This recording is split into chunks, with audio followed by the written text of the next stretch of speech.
How well do you know the parable of the prodigal son? It's one of the most famous stories ever told.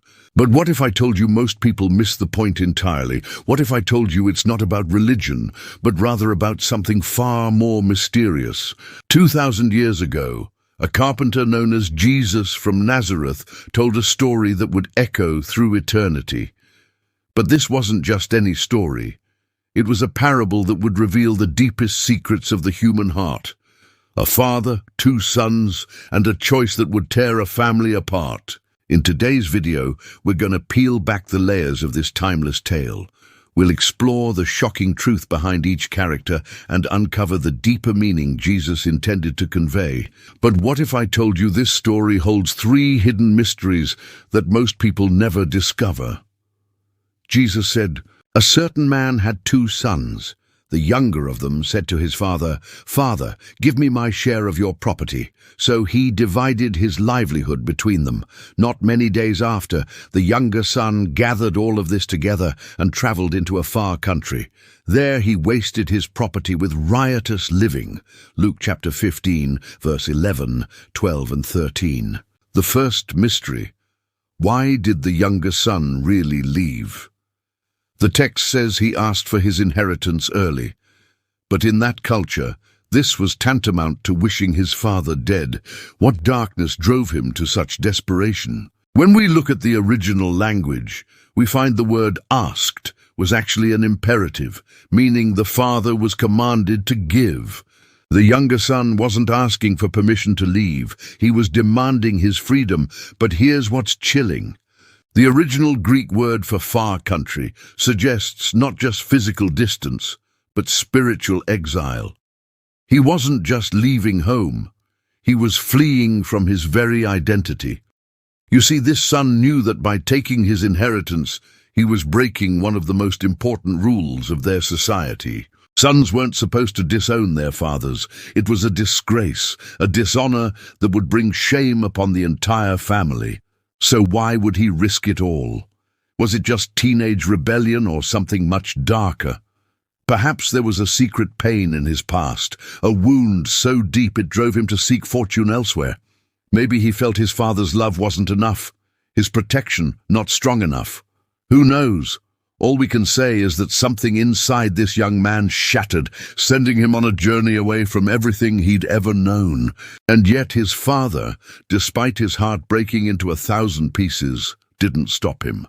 He watched his son walk away and disappear into the horizon.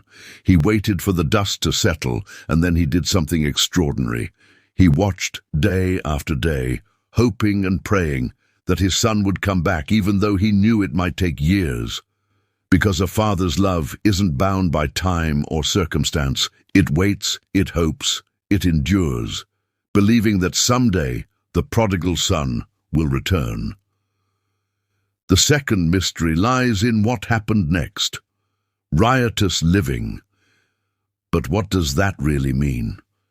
The Greek word asotos, which stands for riotous living, suggests not just wasteful spending, but a complete abandonment of salvation itself. The young man didn't just squander his money, he abandoned his soul. But here's what's chilling. When he had spent all of it, there arose a severe famine in that country, and he began to be in need. Luke chapter 15, verse 14. Now, in those days, famines weren't just a lack of food. They were a divine judgment, a punishment for sin and disobedience.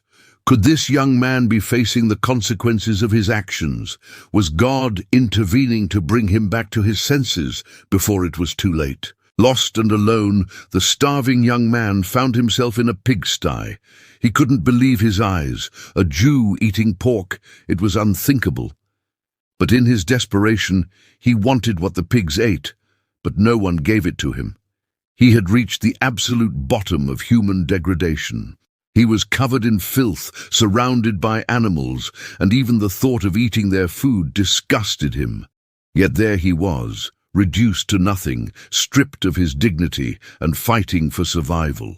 But wait, there's more to this story than meets the eye, the third and most profound mystery of all. The moment of awakening. He came to himself, the text says. The original Greek suggests a return to sanity, as if he had been in a kind of spiritual coma. This wasn't just a change of heart, it was a spiritual rebirth, a resurrection of the soul. But when he came to himself, he said, "How many hired servants of my father's have bread enough to spare, and I'm dying with hunger? I will get up and go to my father, and I will tell him, 'Father, I have sinned against heaven and in your sight. I'm no more worthy to be called your son.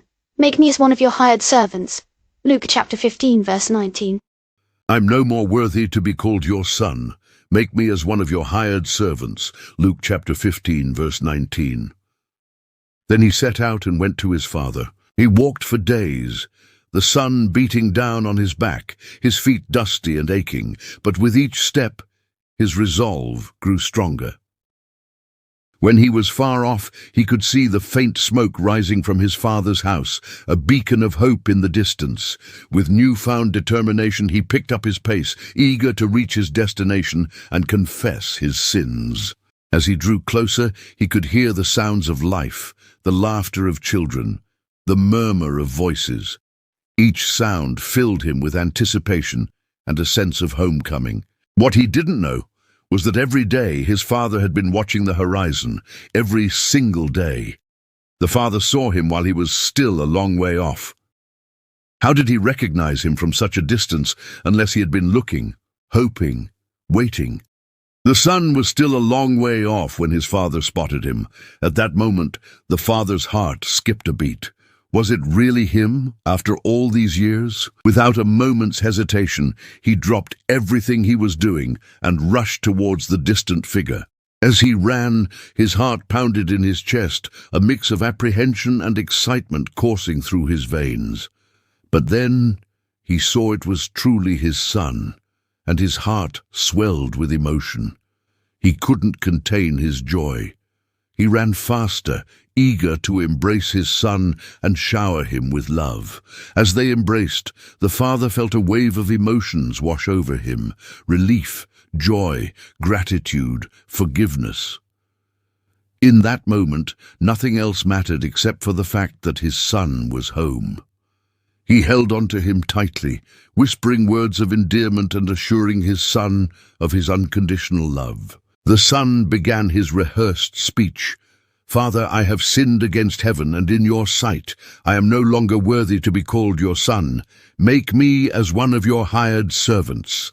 But the father said to his servants, "Bring out the best robe and put it on him. Put a ring on his hand and sandals on his feet.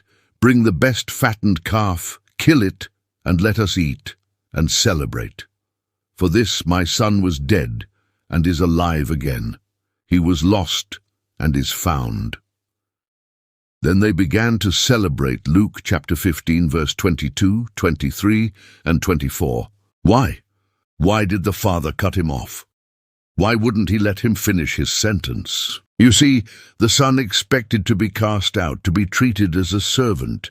He wasn't worthy to be called a son anymore. But the father refused to accept that. He knew his son wasn't perfect, but he also knew that he was loved. He was cherished and he was forgiven. The father didn't see a servant, he saw his son. He didn't see a mistake, he saw a miracle, because every day the father had prayed for his son's return. He had waited for this moment for so long that he wasn't willing to let it go. But there's another character in this story that many overlook. The older son, the one who never left yet was perhaps the most lost of all. When the father went out to greet the younger son, he heard the sounds of celebration. Confused and upset, he entered the house and confronted one of the servants. "What is going on?" he asked angrily. "Your brother has come," the servant replied with a smile. "And your father has killed the fat calf because he has received him back safe and sound. He was lost and is found." Here's the most mysterious part of all. Jesus never tells us what the older son decided. The story ends with the father embracing the younger son and welcoming him back with open arms.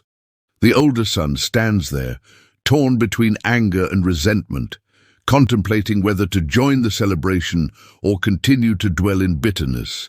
But it was appropriate to celebrate and be glad, for this your brother was dead and is alive again. He was lost and is found. Luke chapter 15, verse 32.